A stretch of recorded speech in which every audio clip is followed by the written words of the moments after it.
Give up the pussy and you can start talking shit.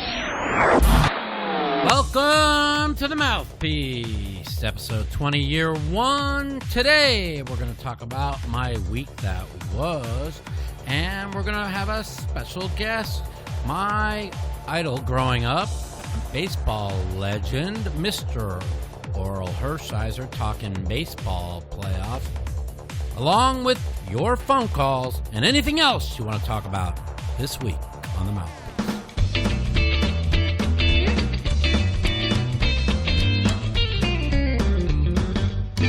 Okay, so better late than never. This week's Mouthpiece coming up a little bit late. The reason why is because of, well, my sickness taking over, I guess you could say. Started off last week. We went to the movie premiere screening of 7 Days to Vegas with Vince Van Patten. This is a great poker movie. If you haven't seen it yet, I think you should definitely go rent it on DVD, Blu-ray. Check it out. I'm not sure what movie theaters it's still in.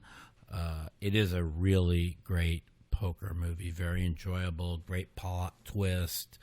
I enjoyed it a lot. So we started off last Tuesday with that. I went into Wednesday. Got invited to a private poker game. It was supposed to be quarter 50, 100. It ended up being, or 50, 100, 100. It ended up being quarter 50 with 100 ante. So I played on my own. I won 11,800. So that was a good day and a good week, and everything seemed to be leading into a very great week going into Thursday. Then I got invited to play in the game again, and the game was not near as good as it was on Wednesday. It was actually kind of tough. I didn't catch that many cards, even though I felt like I might have even played better Wednesday than I did, or Thursday than I did Wednesday. I was really card dead, and I was getting frustrated. But you know, I don't tilt or nothing. But we ended up the game breaking with me down around 8,000, and which is no big deal. I won the 11,600 the day before. So everything would have been good. And then after doing everything right for the last 2.5 years and making zero mistakes, I slipped a little bit. We started doing a few flips, which started off good, but then ended up, I don't even know, losing like 12,000 straight in flips after being up like 6. So now I found myself down about 14,000 for the day. And Helmuth came down. He was doing flips with us, and I was getting ready to quit. And I said, Phil, let's play some old school Chinese for like 100 a point. Now, old school Chinese, 100 a point plays really small. Like, you probably win or lose, I don't know, 400 a hand, maybe 600 a hand, and there's royalties, and the royalties go back and forth, and the most you're ever going to lose is 10,000 usually if you run extremely bad. Phil Helmuth found a way to hit about 40 royalties to my 2, and literally at 100 a point beats me for like 16,000 playing Chinese. Now, the reason why I say I let my guard down and I screwed up is I had not played any Chinese in 2 years, and to be even doing flips in my bankroll situation is just not what I should be doing. And it started off harmlessly. It led into me and Phil playing Chinese till about, and I told them, I said, no matter what happens, we are quitting at 3 a.m. because, back in the old days, we'd start playing Chinese and neither of us would ever quit, and we'd end up playing 2 days straight. Well, Phil ends up playing till 9 in the morning. Cantu came in around 4 in the morning, in which we started playing open face, three-handed, at 50 a point. Now, open face it plays way bigger than the 100 a point regular Chinese. And I started off, won a few hands, and then I went 3 hours playing open face three-handed without ever getting into fantasy land. Why, they must have got there 30 times. And the next thing you know, I was 26,000 loser at 50 a point, which is like 520 points.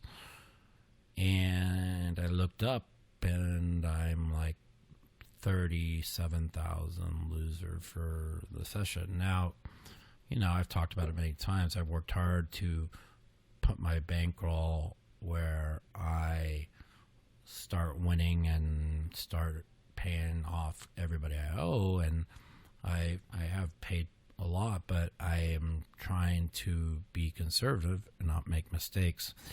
And then I go and I make this mistake. I end up playing all night and day with Brandon till like midnight the following night. So you're talking about a 33-hour poker session in which I end up losing a total of 34,000. So I was like 36,000 loser about 5 a.m. I had grinded back to where like 17, and then Brandon goes on a 16K rush in 20 minutes. So it took me like 6 hours to grind back 17. Brandon hit like a 1 outer when I was in fantasy to get him to fantasy, and he beats me for 200 in a hand. I'm in fantasy. Then he stayed like 4 hands in a row, and the rest was kind of history. But forget the outcomes. I made a mistake. I know what my mistake was. Winning 12 the day before, losing 34. I lost 22 in the period. I'm not happy about it.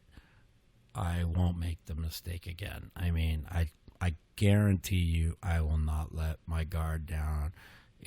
It's really weird. It's easy when you're winning and your bankroll is building up and you start to feel invincible and you say, yeah, let's play some Chinese. I'm running good, or I'll do that. And then you let your guard down. And I did that, and I know better. My mistakes in life: A, sports betting; B, Chinese poker; C, playing long sessions. What did I do? I did 2 of the 3 things that I have told myself not to do. So, I wasn't upset that I lost. I was upset that I let myself down. It's something that I'm really working hard on, becoming a better person, not playing the long hours, not making mistakes. So, that happened, and then lo and behold, I was in severe pain the last 3 days, and I don't think it was because of the long session, because the pain started a week ago Friday. So almost 10 days ago, I started going into spasms again. I hadn't had spasms since I had the spinal cord stimulator put in. And so I'm like, what the fuck is this? What the fuck is it? So I had spasms on a week ago Friday, and then at my friend's wedding on Sunday, and we're going to get to that in a second. And so then I had no pain on the Wednesday playing, and no pain on the Thursday, Friday long session, but I've been in like severe spasms Saturday, Sunday, and even when I woke up today. So I'm sure it had some kind of effect on it. At the wedding, I drank a little bit. I want congratulate my friends Stu and Annie for getting married on Sunday. That was a pretty good wedding. And I tried to have some drinks, which, again, I shouldn't do because alcohol inflames my injury and causes pain. And then I wanted to dance a little bit because I wanted to be normal. And unfortunately, having 2 drinks and dancing a little bit led me into a severe spasm. And I really think that possibly even doing that has caused the spasms I had this week. Let's hope not. One of the funniest things I just had to bring up of my friend's wedding last Sunday is when they got married and they had handed the ring to the maid of honor, which was Annie's daughter. It didn't really fit on her pinky finger, and somehow she flipped her hand and the ring went flying and nobody could find it, and it went into the water, the murky waters of like a golf course lake. It was a $40,000 ring, and nobody could find it for hours, and nobody knew about it. And of course, they had to hide it from Annie because Annie would have gone crazy. And we were trying to figure out why everybody was outside. We thought they were outside taking pictures, but they were all outside looking in the lake for the ring. And lo and behold, 3 hours later, this little kid walks in with this ring and puts it on Annie's finger, and I had no idea why. And I found out later why, that this kid was searching for hours for the ring. Just another day in the life of my good friend Annie Lepage. What a week it was. So that's what happened this week. It's an interesting week. My pick of the week went down in flames. My second pick of the week also went down in flames. So I'm now 1-3 on my one pick that I give out every week on the show. I tweeted out my pick of the week this week, which was Arizona. My actual 10-star pick of the week was Thursday when I took Philadelphia, and I won that. I put Arizona out plus 5.5 at home as a home dog. It's really as stupid as it sounds. On Thursday, because I wanted to put Philadelphia in, I had to pick the 10 games in my contest, put them in, and then you could change them before Sunday. Hi, Flash. How you doing, little kitty? And I look back at all my original picks. I would have gone 8-2, and I would have won the contest. But instead, I changed up things, listening to too many people. And it's okay to listen to people that I watch and I think are really good handicappers. But it's another thing when I have a different opinion on them. Every other week, I agreed with their picks. This week, I kind of didn't, except for Arizona a little bit. And they were all in on Arizona as their top pick. So I went with it, and I changed it up. I liked the Giants originally. I changed to Washington because of what I heard from them, saying people are overreacting to the new quarterbacks, comeback win, and they're losing Saquon Barkley, their best player, which made a lot of sense, and their best receiver was out. So much for that. Case Keenum was awful. I think they made a mistake, though, changing quarterbacks and going. I mean, it's so obvious Dwayne Haskins isn't ready. He was 10 times worse. So the Redskins are a major problem, and I don't see the coach holding on much longer. So with that said, the baseball playoffs are upon us. They are starting on Wednesday, and our up-and-coming guest is a gentleman who I never in a million years thought I would ever meet, let alone become pretty good friends with, as I idolized him growing up, being a young kid and a Dodger fan growing up. Orel Hershiser was a guy that literally was my baseball idol. So when I I first met him about 8 years ago. He let me wear his Dodger championship ring. It was probably the highlight of my life. And getting to know him, and as a great poker player that he's become, I really enjoy his friendship. So I just want you all to know I will be playing on Poker After Dark tomorrow. If you don't have a Poker Go subscription, you can download Poker Go, put in the promo code MOUTH, and you will get $10 off a yearly subscription. That's promo code MOUTH at Poker Go. You can watch me play. Tomorrow, I'll be playing 400, 800 mixed games. I'm not a big fan of showing people how good I am at mixed games, but unfortunately, it's a one-day thing. It's a big game, and I let Phil Hellmuth have half of me again because that's just what I do. So, with that said, we are going to bring on my idol in baseball and a very, very Dodger great, Orel Hershiser, to talk about the upcoming playoffs, the chances of our Dodgers winning it all this year, and what he thinks of the rules changes and everything else.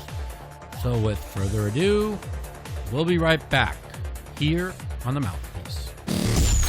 The Mouthpiece. If you'd like to take part in our phone call segment, you can give us a call at 702-329-0480. And if you're a snowflake or a pussy and you don't want to talk to me, you can email me at mouthpiecepodcast@gmail.com. Also, follow me at the Mouth Matusow on Twitter for times that our call-in segment will be live.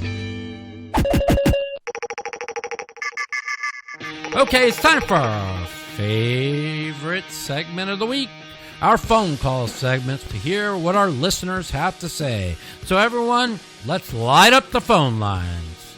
Yeah, welcome to the Mouthpiece. This is Mike. Mike, how are you? It's Mike in Toronto. How you doing, man? Mike, what's going on, buddy? I've been watching back old World Series meet events and just going through YouTube and watching the old ones. And of course, I came across 2005, and I've watched the whole thing the whole way through. And obviously, the two biggest things for you are the making the final table and the god awful beat Scott Lazar put on you. Yeah. So along with that, I want to ask you about that and what you remember about the whole experience, but just how the game has changed so much since then. Like, I'm watching this, and I'm watching the things that, like, guys like Aaron Cantor and Andy Black, and Andy Black's still playing. I looked up his head and Mouth. He's still going strong. Yeah, he's going but good. Just the things that these guys were doing back then, where it's like 4x raise, 10x re-raise, 50 big blind shove. It was unbelievable how guys were playing back then. Here's the thing that has changed. Now, poker's come full circle, okay? The only difference between 2005 and 2019 is the game used to be played pre-flop and now it's played post-flop. Other than that, it's nothing's really changed. In 2005, before card runners taught bet sizing, which was the thing you could never give out in poker. You could give out anything else you want, just never give out bet sizing, because I used to know what people's hole cards were by the way they bet, and so that's what made me so great at reading people. Now, I still pick up tremendous situations of tells on people. If you look hard enough, everybody gives something away. And when I always look to find the most aggressive players and just focus on them, and which I did in 2001 with Carlos, which is why it was so sick that I gave the World Series away, because I had a tell on him. So he was the most aggressive player, so I didn't really need to focus on anybody else. And when I made the fold after he 5-bet me with Queen 8 offsuit, I just couldn't let myself live it down. But going into the 2005 main event final table, everybody's like, you're going to win the World Series, you're going to win the World Series, and I never once thought about winning the World Series. All I thought about was one hand at a time, 1 hour at a time. That's all I kept telling myself. And once I made the final table and I was the favorite to win, it's amazing. I'm surprised ESPN never aired this clip, but I told them in the interview before it started, I said, as long as I don't pick up kings against aces against one of these clowns, I will win. And it took all of 2 hands off the deck for me to pick up kings versus aces. Now, even when it happened, I was very fine, very content. I had already counted out the chips and was moving on. And I was mentally focused. Wasn't bothering me. And then the king hit the flop. And when the king hit the flop, I'm an emotional person. I went crazy. And when the king hit the flop, that was the first time in my life I said to myself, I'm going to win the World Series, because I was going to have 75% of the chips 8-handed, and I was the best player. I wasn't going to lose. And then when that heart hit the turn, and if you watch that video, you knew. I just knew it because I knew how I've always ran in poker. Most of my success was on attacking weaknesses and picking up tons and tons of dead money without really having to play as much post flop. And so when that heart came, I just ran to the corner with my best friend. I'm like, please tell me what happens. Please tell. And if you listen closely, it's pretty funny. He says, I thought he says you got it, but he said he got it. And you hear me say to my friend Matt, what do you say? I got it. Yeah. And you see me like my reaction. Now I go back to the table and I go back to work and I start robbing them left and right and get real aggressive, build my stack back up to $5 million, and then comes the Daneman hand where I picked him off of a bluff with the 2 10s, and I said, you don't got nothing. I go, you got like ace jack.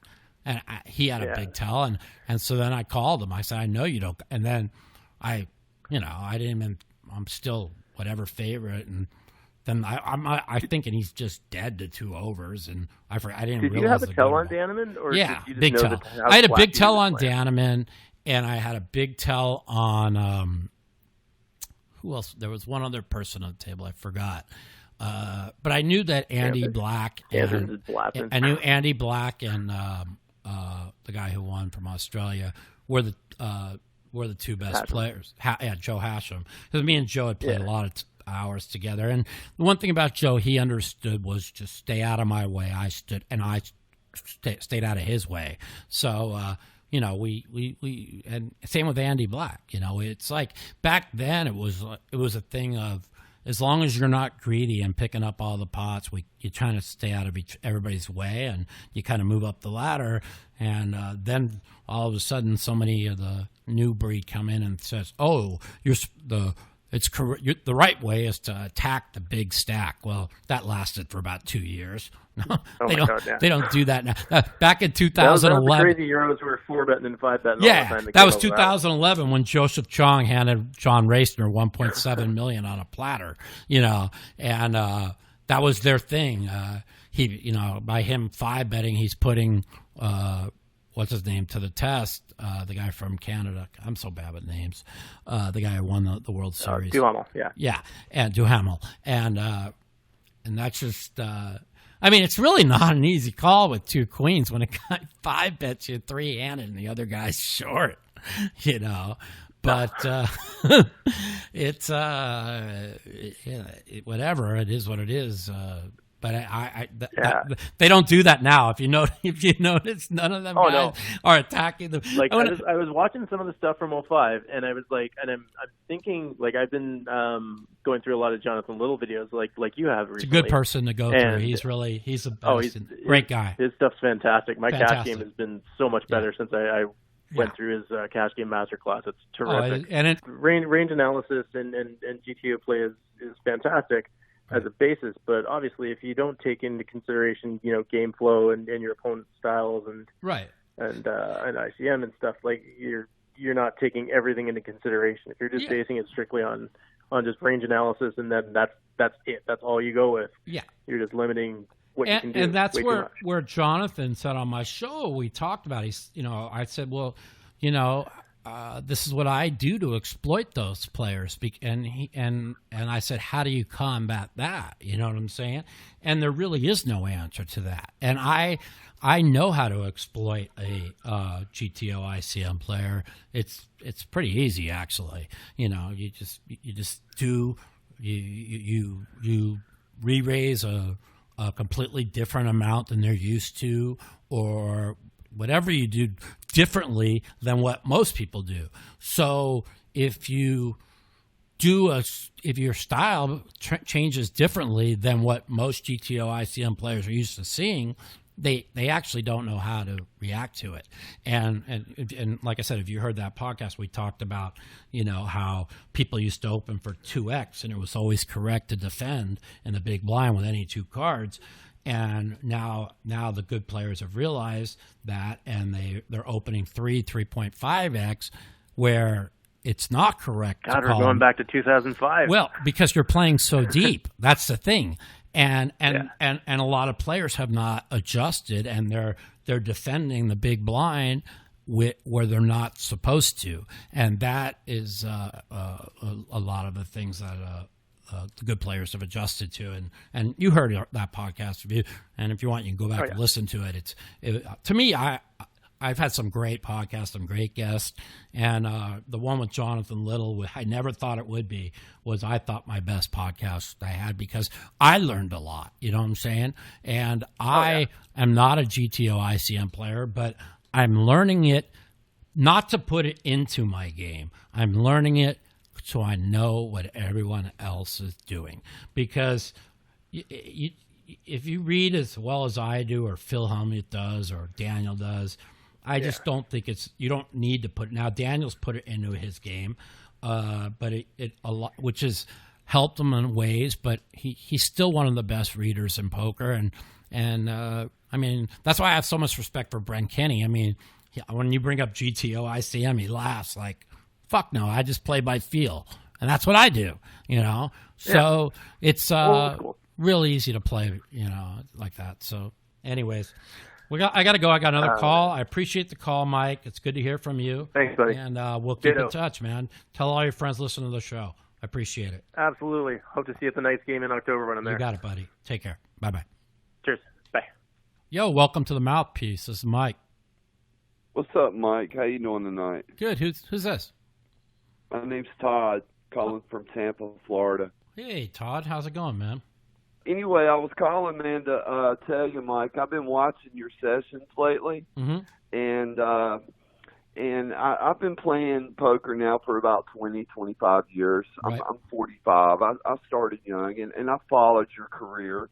And the question I wanted to ask you, I can see a big difference in your game. I've never played with you live or anything like that, but like I said, I followed you on TV and stuff like that. But the thing that I could identify with you previously was, and I've heard you explain it, the blow up. Yeah. You would, those are gone during a session. Absolutely. I mean, and now recently, man, dude, I mean, there's been no blow up. Well, I mean, the discipline. Yeah. I mean, and I got to commend you, man. You're playing good cards, man, and it's showing. And I just wanted to I mean, what are you doing differently, man? Well, I did on Live at the Bike. I had a kind of a brain fart and end up giving away $35,000. I've seen that. Yeah, I've seen that. But that was, I've explained it a little bit. Is I really felt on the turn that when he made a big bet, Garrett, that he had a set. And what did you put him on pre-flop? I put him on tens or jacks. Okay. Okay. And all right. So that's why I hated the flop. So that's why I come off the lead and check called the flop. Yeah, that was a terrible flop for ace or king. Right, yeah. of course. And I Right. almost, honest to God, I swear on my life, I almost just believe check folded the flop, right? My gut, you have to follow your instincts. And my instincts told me to check fold the flop. When I check called the flop, which I didn't like because my instincts told me to fold, and he bet 10 on the turn and it was a king, I knew Right. that Garrett knew I had aces or kings, okay? I knew that he knew that. So I decided, which was dumb, okay, that I'm going to try and play above the rim here and rep 3 kings.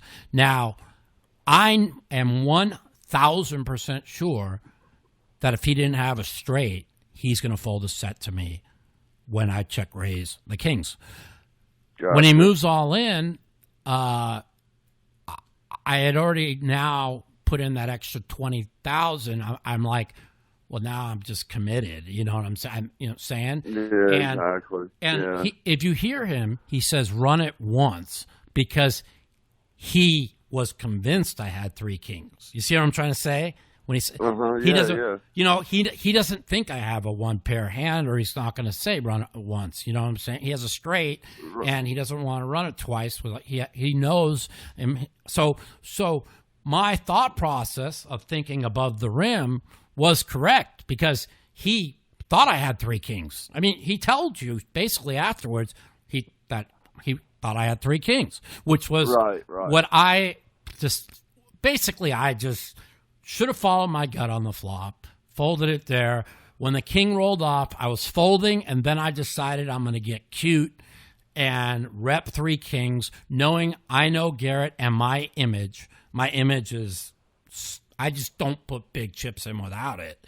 And Right. and so that's what happened in that hand. So it looks, did I play it absolutely horrific? Yes, I should have made it 8,000 to 10,000 pre because we were both way too deep. So I misplayed it on pre-flop, I misplayed it on the flop, and I misplayed it on the turn. And when it happened, what did I say? I rebought and said, hey, it's probably the best thing that could happen to me. Now I'll put my head down. And what did I do? I got it all back. I won 40,000. Yeah. But nobody talks Right, about right. that because Twitter is a negative world, and the poker world, they want to just bash you for when you make mistakes. And like I told Garrett at the time, I said, I don't even mind that I lost.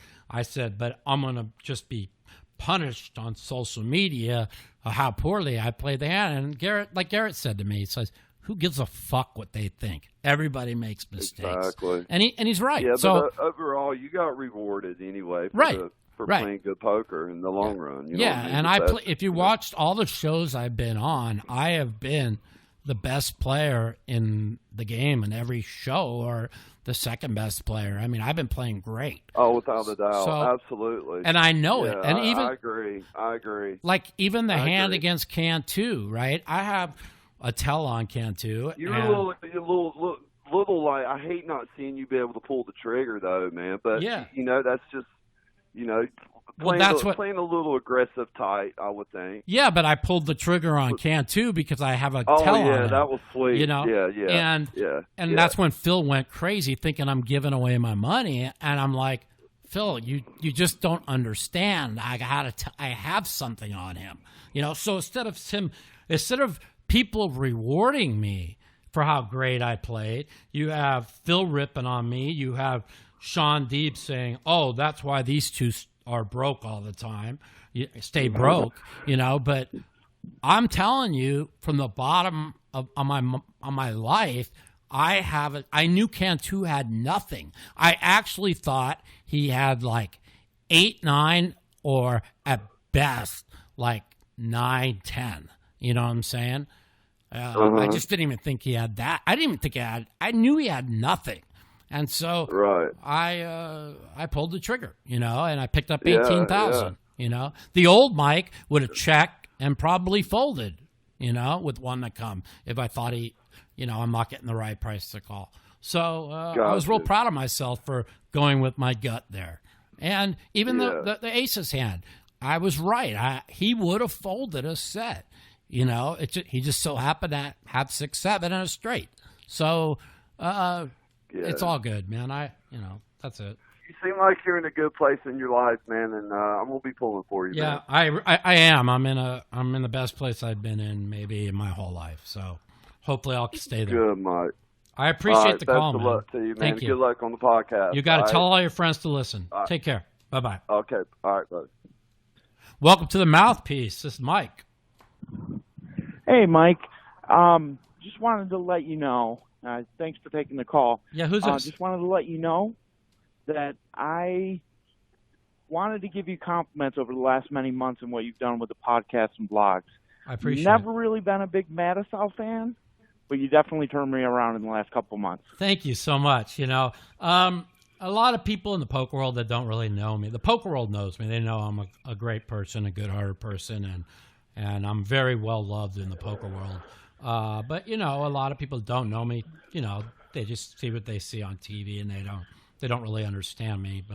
And it's tough to understand me. I'm a little nuts, But yeah, right now I've tried. I kind of I've learned from my mistakes. I mean, it sounds crazy that so when you're 18 to 20, you're supposed to party, do drugs. Me, I didn't drink or do a drug till I was 31, right?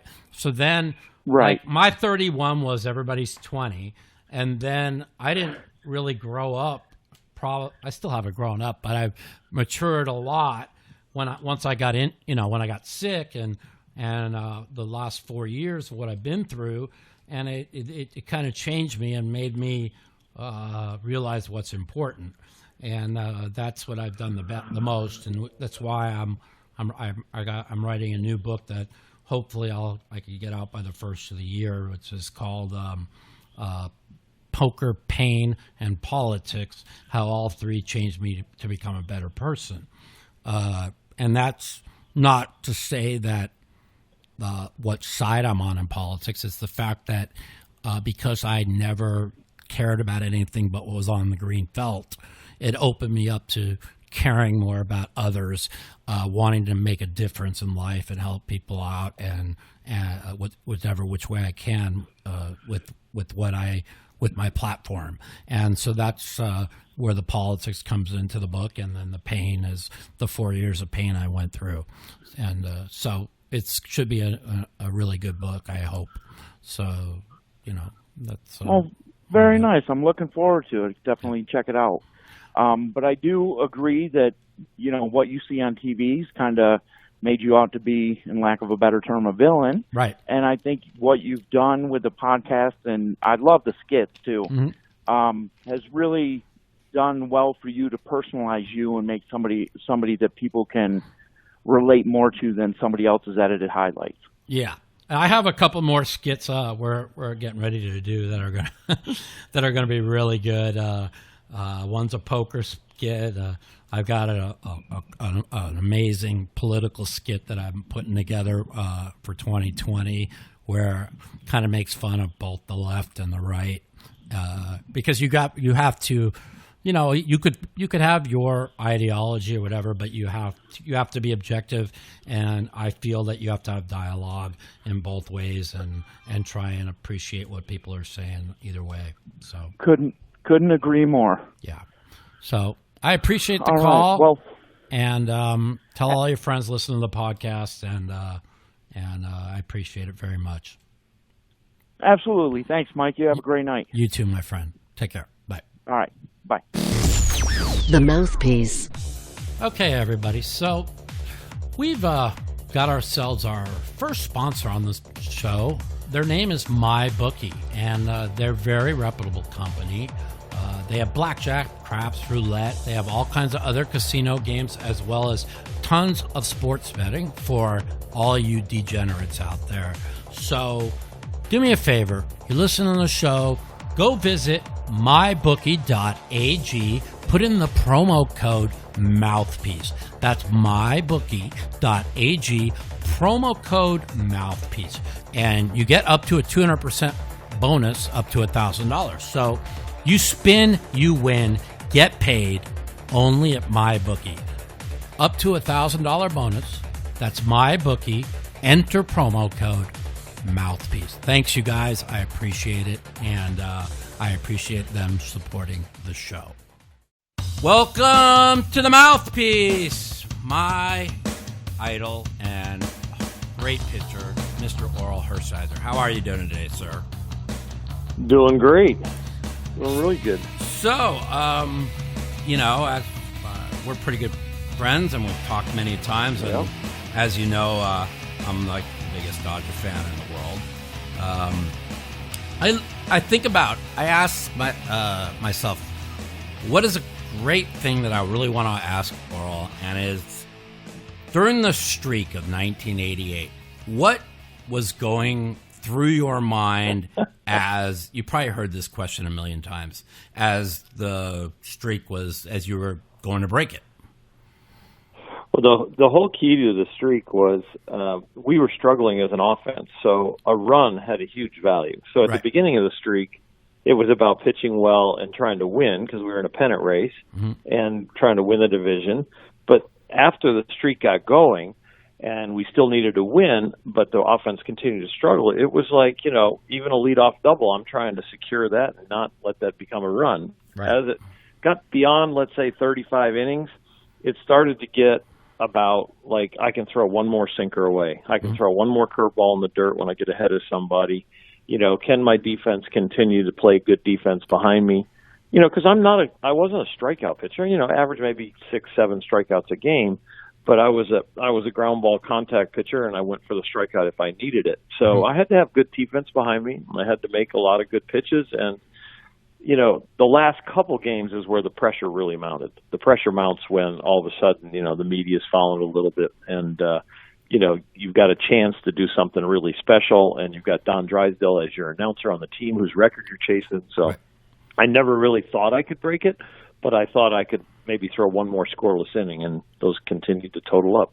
Right. Now, I never actually told you this, but like growing up, my father and me, we went to the minor league AAA teams out here in Vegas, and we used to talk about records that are modern-day records that were unbreakable. And my dad used to say the most unbreakable record was Don Drysdale's 58 2/3 scoreless innings. He says it'll never be broken. And so watching you during that streak and breaking that record and talking to my dad and said, I thought you said it could never be broken, Dad. It was really kind of fun to watch. Now, during that streak, if I remember correctly, around 45, 46 innings, didn't you have where somebody scored but the umpire changed something? It was really kind of mirrored. First and third, one out in San Francisco, and Brett Butler was on first and slid out of the baseline, so the runner on third was going to score on a ground ball where we didn't get a double play, but Paul Runge was a second base umpire, and he called Butler for out of the baseline on the slide, so it was an automatic double play. And I ran off the field knowing that the streak was still alive, yelling, Dick Dietz revisited, Dick Dietz revisited. Right. And very few people knew who Dick Dietz was on my team, but I did, and Tommy Lasorda and Ron Peranowski, my pitching coach, knew, because Dick Dietz was hit by a ball with bases loaded, no out, when Drysdale's streak was going, and they were going to score a run, and he didn't get out of the way. So Harry Wendelstedt, the home plate umpire, said, "No, get back here, Dietz. That ball was a strike, and you got hit by it." So his streak continued in that inning, and he got out of the jam, and it continued on. Yeah. I was reading an article that was talking about, and it really is really eerie if you could compare the two streaks you guys had. I mean, so many things are like 20 years later, like almost exact. It's kind of really, really eerie. So I was like, well, that's kind of interesting, It was just really crazy because, rare umpire calls that are in the middle of stuff, but it just shows you how hard it is to go that far without giving up a run where you need some breaks like that. You need great defense behind you. Right. Now, one thing that one stat that I was looking at that really stuck out to me a lot. In 1988, you had 15 complete games, where last year in all of Major League Baseball, there was only 17 complete games. Now, that will show you how much the game has changed today. and that's kind of a little bit what I want to talk to you about. As far as pitching 30 years, I can't believe it's 30 years ago, and watching the games today, what do you find the main difference in the pitching today and back then? Well, I think the first thing that has changed is the value of the starting pitcher for the third time through the order, and then that has adjusted rosters. So rosters have now changed where, in my day it was a 5-man bullpen. Now you can have an 8 or 9-man bullpen. So the 12th or 13th pitcher on a staff is better in most cases, they say, than the starter going a third time around in the order. So you have to have more pitchers because you're probably going to pull your starter somewhere around the 6th or 7th inning, if they've gone deep into the game. Some starters, of course, with openers are even going shorter than that. But, now we've got openers and bulk guys. But the difference between then and now is just like in poker. It's game theory. Right. The game theory has changed, and in poker, game theory has changed over the years, and the way you play against different people, and the same thing in baseball. Game theory has changed offensively as far as launch angle, and defensively as far as shifts, and defensively as far as pitching, and the way you formulate a pitching staff and who should be on the mound. Right. Now, the thing is I also believe, even though, like you said, game theory has changed in poker, and we're going to talk about that in a second, about your love for poker and stuff. But the question I want to ask you is, like, when I was growing up and I was being taught how to hit the ball or whatever, it was my dad always used to say, just try and hit the ball right through the pitcher's head. Singles up the middle. It was all about singles, steal a base, bunt, get runs. Now it just seems like home run or nothing. Do you think it's going to change back? Because how everything sometimes goes back to how it always is, or do you really think that this home run or bust is the way it's going to stay? Yeah, I think that you're always going to have these ultimate outcomes be what statistically people want. They want the strikeout, the walk, or the home run. But I think also that's a great way to measure the game. But I think the players on the field, I think the best players have a new category where they can succeed. I think it's, being able to hit the ball in the air and hit for power, hit the gaps, but also go against the shift. Right. So I think adjusting their spray patterns is really going to turn them into like a new tool. Where in the olden days, it's like, okay, defense is a conventional defense. This goes slightly to pull on the ground, slightly away in the air. Well, the defenses have gotten more specific, so the hitters will adjust back. I'm not sure we'll get to the point where hitting the ball in the air has less value than hitting it on the ground. But if all of a sudden defenses adjust even more, we're watching 4 outfielders. Right. Tampa Bay playing with 4 outfielders. We've seen that with Cody Bellinger and different people. Maybe that's going to be the new shift where 4 outfielders becomes the norm, and hitting the ball on the ground then has more value. So the game and the players will always shift, I think.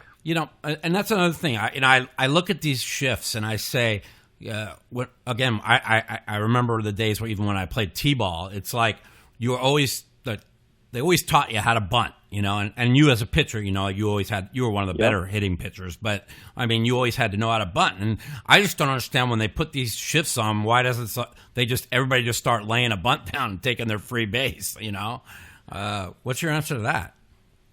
Well, I think they will. I think that there has to be some theory upstairs saying, no, I don't want you to bunt, but I know our guys work on bunting, but I think they're working on it for the do-or-die situations and the playoff games. I think you will see some more attempts at beating the shift. I think we'll see more attempts at beating, the shift with a bunt. Because in a game where you have to win or you have to get a run, it's completely different than having 600 at-bats and developing a swing and approach for 600 at-bats. So it has to do with, it'd be the same thing as playing short stacked, in poker, and you're at the final table, or are you playing deep stack in a cash game and everybody's got deep stack. So it completely changes what you'll play, what your starting cards are, just like what is your approach at the plate. So 600 at-bats swings compared to what you'll do in an at-bat because you have to win right now. It's do or die in a wild card game or Game 7 of the NLCS or Game 7 of the World Series or a key game. I think it's completely different, and I'm watching players and management now ask guys to get ready for short stack. Yeah. Hey, that's a great analysis and a great way to put it. Because, even listening to A-Rod on the broadcast last year, he during the World Series, he was like, when the guy got on first, he's like, you got to bunt him to second. There's nobody out. You're down 1-0. This is when the Dodgers, we had struck out like 3 in a row. He's like, this was a big mistake. I forgot who was at bat, but I think you could probably remember. But and so I was thinking the same thing, and him and Poppy were saying no. He goes, you got to move that base runner over. I don't care about the new way of home run or bust. No matter what they say, you got to get that base runner over. And I agreed with them. But those are the things. Well, I think Mike, in that situation, again, relating it back to poker because that's what we both know, and it's kind of common ground other than love for the Dodgers. But it's also then playing the player, right? If it's a guy on the mound that it's really hard to hit a home run off of, and he's really mowing people down and he's striking people out, then maybe the bunt and sacrificing an out in that situation, because it's going to be easier to get a single off of him and easier to score the guy from second. So maybe the bunt should have been in order because that's the player you're playing against. Right. Compared to like in poker, playing the player, not playing the situation. Absolutely. So, how long have you got into poker, about 15 years ago, 10 years ago? Yeah, it was the big boom. It was the big boom when, party poker was going on and, Moneymaker won, and all of a sudden it was on the internet, and it was like, I'm on road trips and I'm bored and I need a new kind of thing to concentrate. I always like to have a hobby that challenges me. Right. So it was, and I started dating my wife, and she lived in Vegas, so I would come in here and be a fish and lose all kinds of money when I would come in to date. But you're not a fish no more. And I'm like, I'm either going to give up this game or I'm going to take some lessons. And I watched some poker videos, and up springs this guy that was an ex-teacher, a history teacher that turned professional poker player. So I'm like, all right, ex-teacher, this is good. Yep. He starts talking, and I like the way he talks, and I say, I can get along with him. He's kind of cut of the same fabric as me. Right. And lo and behold, it was Mark Gregorich. Yeah. And I went up to Mark Gregorich in the Bellagio where I was losing a lot of money, and I said, Mark, I'd love to have a conversation with you. And he goes, that's fine. And I introduced myself, and we went and had a glass of wine. And that night he was playing in a softball game, and he had never hit a home run. And I said, do you mind doing your batting stance here in the middle of the Bellagio? And he didn't. I adjusted his grip and his stance, and he hit a home run that night. And we've been best friends ever since. Yeah. And he's given me a lot of poker lessons. Mark's an amazing guy. Introduced me to nice people like you. Yeah. Yeah. And, hey, first time I met you, you let me wear your World Series ring, and I'll never forget it. It's like, I tell people all the time, what's like in sports, what's one of your highlights of your life? I say, I think the number one highlight is when Orel let me wear his World Series ring. Because come on, Mike, you don't understand what a diehard Dodger fan I am. There's like people that are put the World Series bracelet on.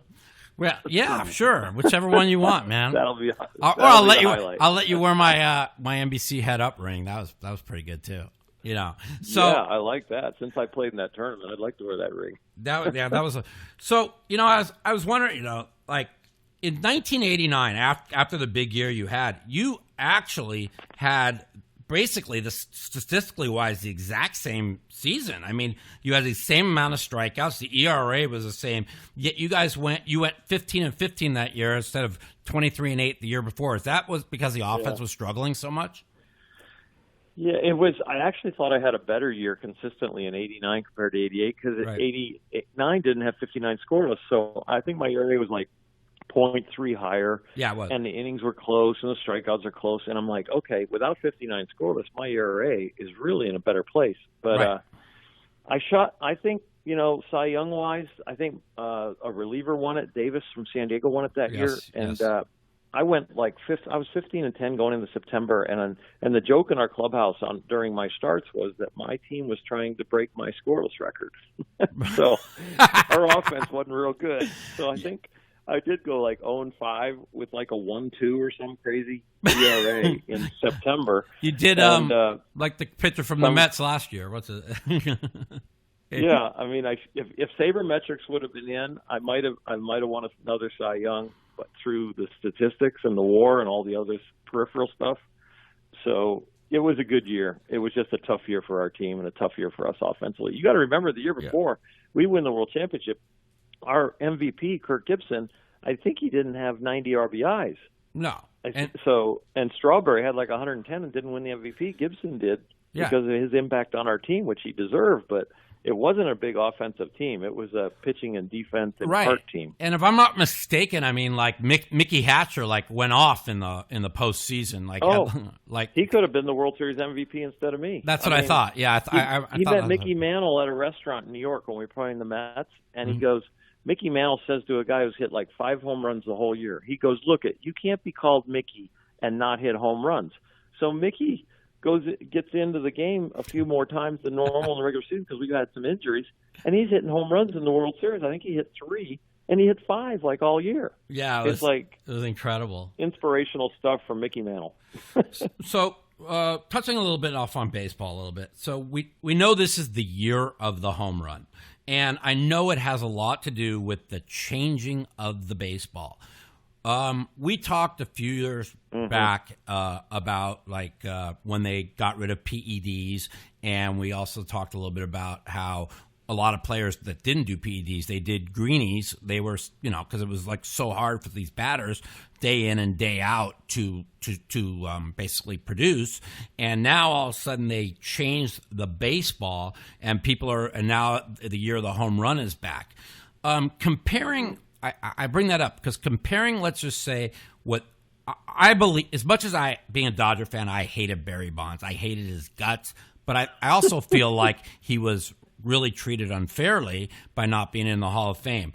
You know as well as I do, until he did take PEDs from 86 through 98, this guy was the best hitter I'd ever seen that before then. So what do you believe that Barry Bonds should be in the Hall of Fame? It's a yes/no question. I think it's an overall baseball question that if they've proven stuff and it was against the rules, then they can decide that. I'm not a voter. Right. I think the Hall of Fame is not heaven.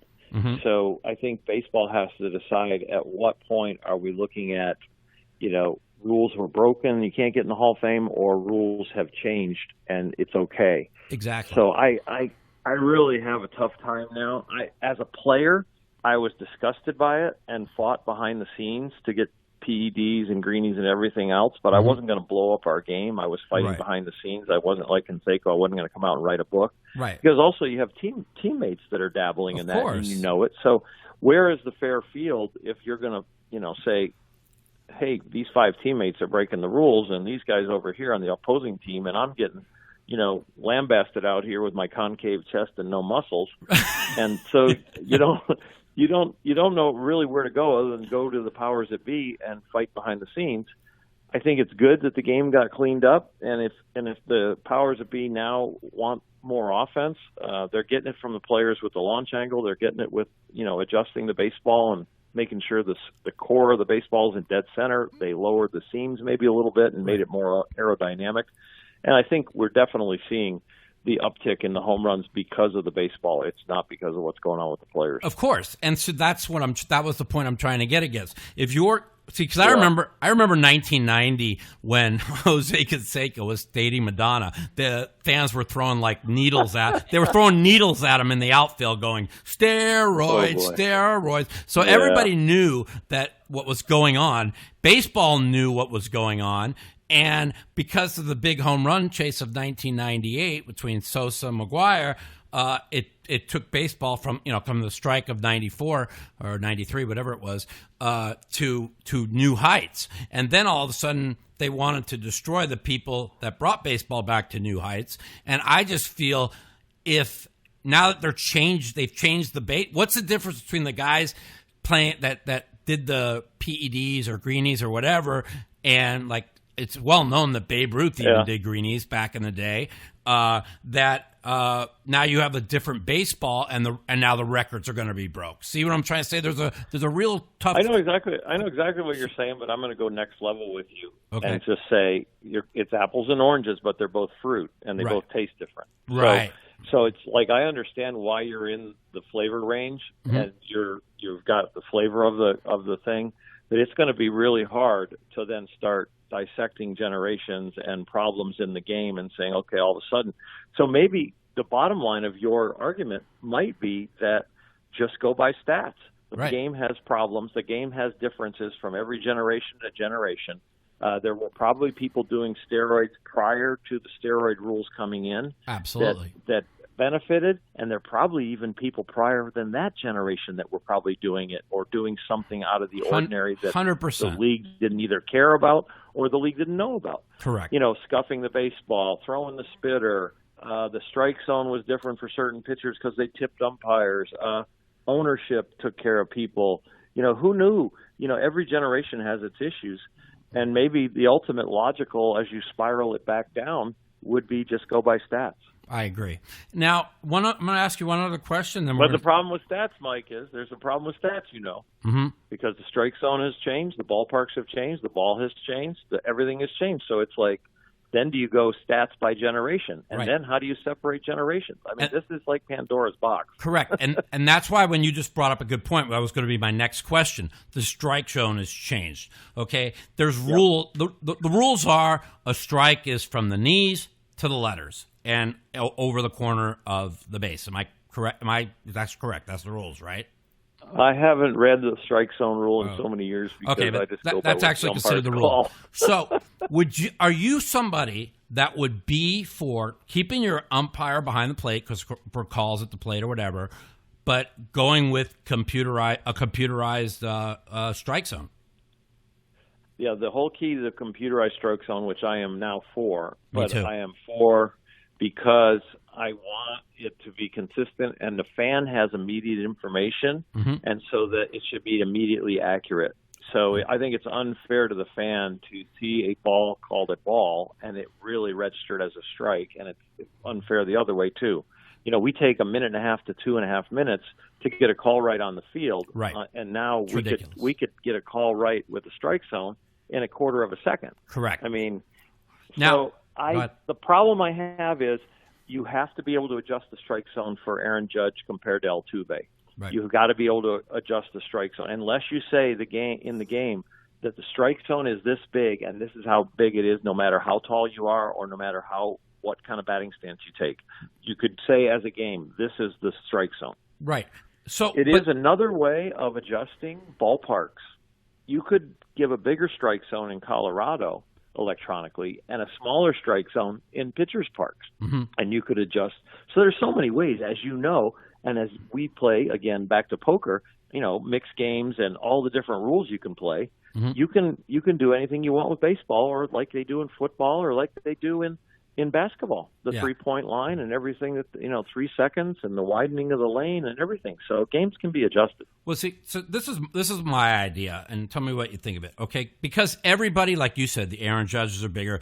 If the strike zone is knees to the letters and over the middle of the plate, if they just put everybody's baseball's measurements, into the computer, so when they come up, they're going to know exactly where their knees are, where the letters are, and then they know where the strike is. Now, I also say you could go with keeping it just like it is, and I think this is the best idea, is going with it. Each player gets 3 challenges per game, kind of like tennis. The people in tennis love the replay where they zero in. It takes them a half a second to see if the ball was in or out. So if the guy, instead of arguing the ball or strikes, that player gets 3 arguments per game or 3 challenges per game. It takes a 1/4 of a second to see if it's a ball or a strike. And everybody's measurements are in the computer. And now nobody will have to worry about arguing balls or strikes. Do you like that idea? That's a new and different idea, and I'm kind of smiling as you said it. I'm wondering if it should be the player or the manager that has immediate information too, like in key situations. So it's almost like the challenge when they say they're going to challenge the play on the field, they can challenge the strike zone. But again, it comes down to me, going back to the beginning, would be the strike sound being accurate first. And right. so I was a non-electronic strike zone person about 2 years ago because the players kept coming to me and saying, you better watch it when you're announcing the game because that ball is still 3 inches off the plate and it shows a strike, but the technology was off. The vibration of the cameras, the resetting of the cameras and getting the technology accurate on a nightly basis was off. They've gotten rid of that. I haven't heard a gripe from a player in about a year and a half on that the strike zone showed ball and it was really a strike. They have not griped once. So I know the technology and the position of the cameras, the vibration of the cameras being set accurately every night have really improved.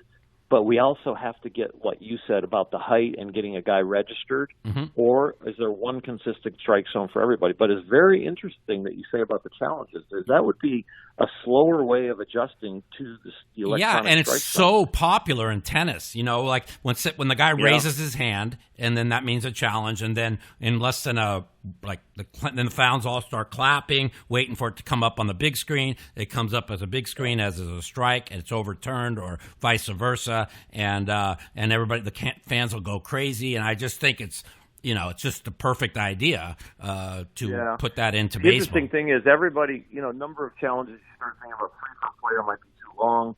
But if it can come back in like a quarter of a second, like you said, it would just kind of come up on the scoreboard the opposite way the umpire called it. Right. But I think if you limited the challenges, then all of a sudden you're lengthening the part of the game that really makes it long and at times gets a little arduous, which is the last 3 innings.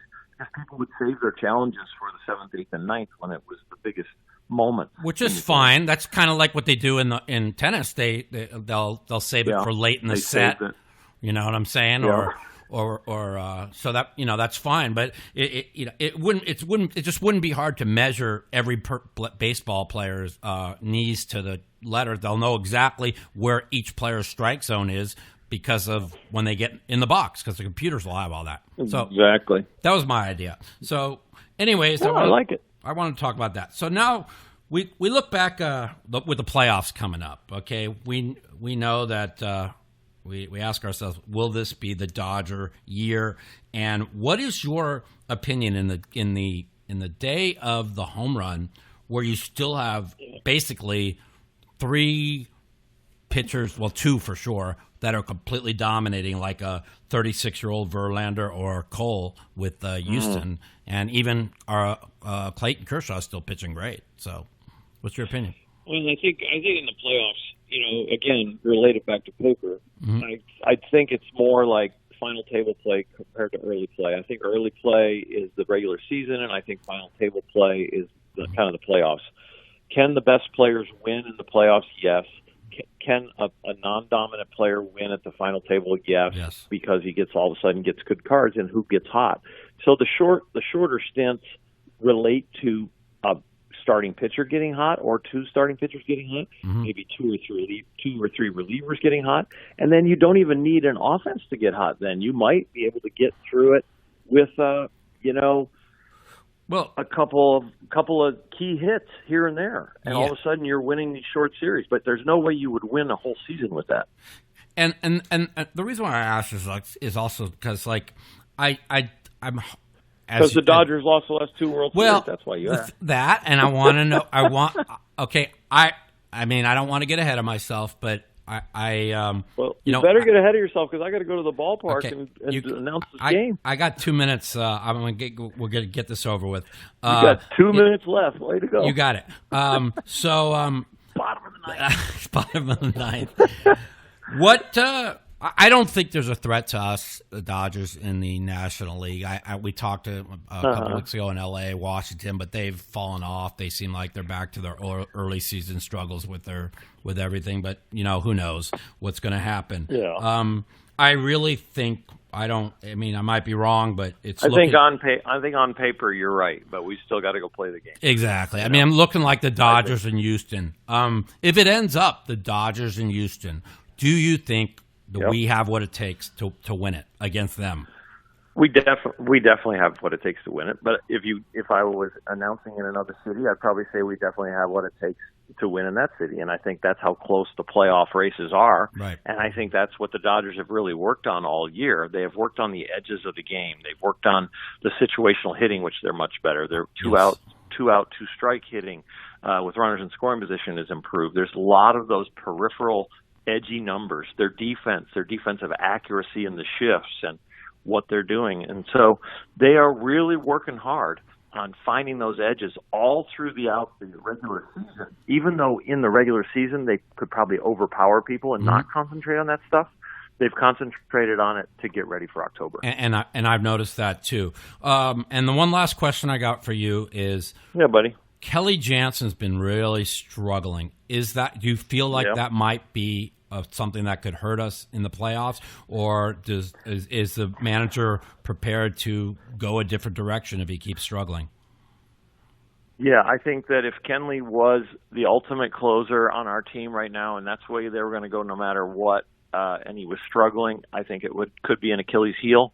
Mm-hmm. But I think over the last month or so, the team has prepared for Kenley to be a part of the bullpen and not necessarily the closer. Okay. I think he will get closing situations when the matchups are correct, but I think it's going to be more of a matchup bullpen in the playoffs than it is going to be a bullpen that has a closer and everybody else sets up for him. Right. I think I think Kenley is at a place where he believes that that's okay. I think that the talent they're going to put down there, if it's a Dustin May, a Gonsolin, a Maeda, a Urias, a Stripling, all Baez, Kelly, all of them, I think you're going to see a staff down there.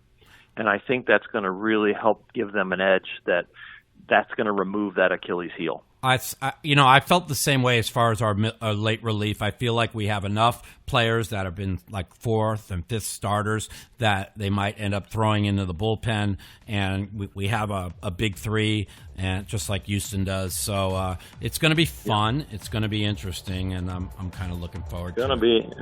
It's either going to make you really happy or depressed. I know. Oh, so we're just going to have same with you, buddy. It's going to make you. Don't let it affect your poker. Do not let it affect your poker. Oh, I won't, but I'm looking forward outside influence. I'm looking forward to going to the World Series and seeing you there, and hopefully getting there. All right, buddy. And I appreciate the interview. I have a great one. Text me when you're playing poker. Let me know where you're at. Yeah, so find my fishy ass. All right, let me know when you're playing. I'll come hang out with you and have a drink. Play some poker. All right, bud. See you later. Take care. Bye. The Mouthpiece. Okay, everyone. I hope you enjoyed our show today with baseball legend, Dodger legend pitcher, Mr. Orel Hershiser. And we will be back next week for episode 21 with another special guest. So the one thing I have to say, as far as I go, and I know as far as Orel Hershiser goes, it's go Dodgers for the next month. And let's bring home that World Championship. I'll see you all next week on the Mouthpiece.